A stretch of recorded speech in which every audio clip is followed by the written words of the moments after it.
ideias de curto prazo em longo prazo. Para transformar ideias de curto prazo em longo prazo, a gente vai utilizar alguns artifícios. O primeiro, a comparação. O segundo, da importância. O terceiro, claridade no assunto. O quarto, categorização do assunto. O quinto, utilizando metáforas. Durante a comparação, nós procuramos um assunto antigo para relacionar com o novo.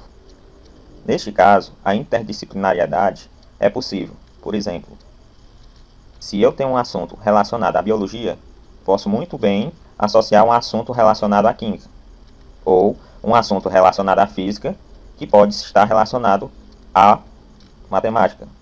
Por exemplo, quando estudamos vetores, é um assunto puramente matemático, mas também podemos utilizar vetores na medicina, por exemplo, durante o uso do eletrocardiograma.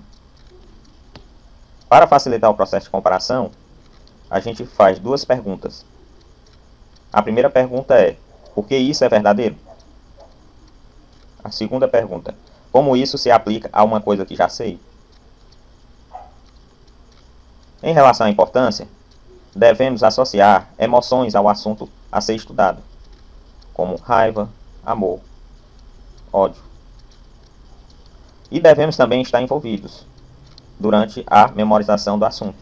Por exemplo, em relação a substâncias inorgânicas, a troca de calor feito pela água, a perda de calor ocasionada pela água através do suor, eu me imagino suando e evaporando a água e consequentemente perdendo calor. A claridade, a gente tem que ter alguns artifícios para deixar o assunto mais claro. Por exemplo, contextualizar um assunto, pegando as ideias básicas e separando-as. Lembrando que o assunto tem que ser abordado do sentido geral para o básico. Ou seja, você tem que ter uma visão geral do assunto para poder dividi-lo em assuntos menores e daí então contextualizar o tema. Lembrando que a memorização do assunto só será possível se houver o entendimento total desse assunto.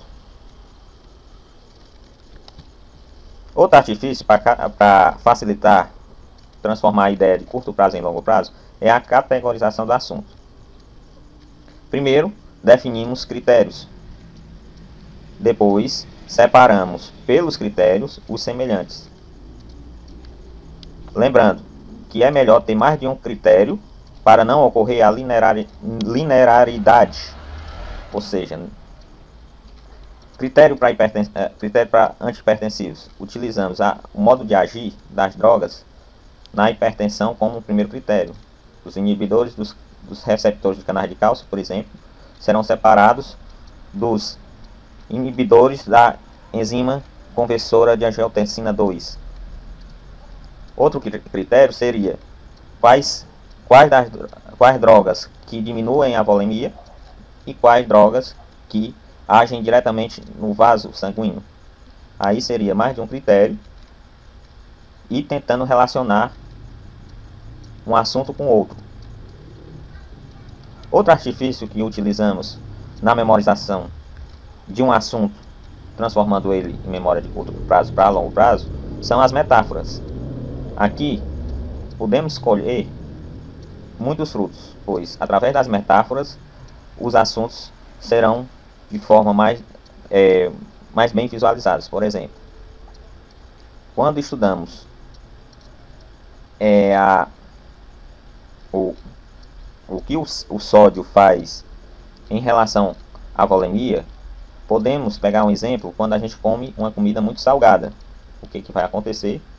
Vai ocorrer a sede. Então aqui o sódio ele retém mais água e consequentemente vai ocorrer a hipertensão.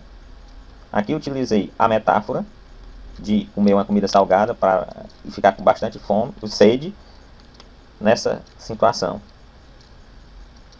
Também devemos relatar o seguinte, que um estudo ele tem as suas eficiências e as suas ineficiências.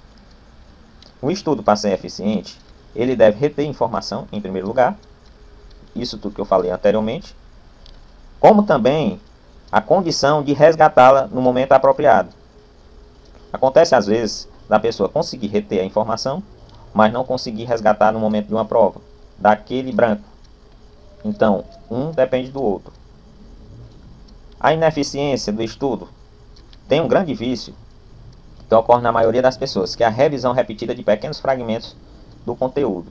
A pessoa fragmenta o conteúdo e revisa repetidamente somente o fragmento, tirando aquele conteúdo daquele contexto. Isso é uma prática que leva à ineficiência do estudo. Outra coisa que acontece também, né, é durante o resgate da informação. Às vezes a pessoa sabe o conteúdo, mas não sabe como aplicar. O inverso também pode existir. A pessoa sabe aplicar, ela sabe aquela fórmula de matemática ou de física, mas não sabe quando vai precisar aplicar.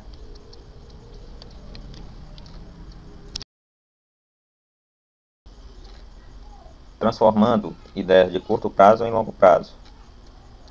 Para transformar ideias de curto prazo em longo prazo, a gente vai utilizar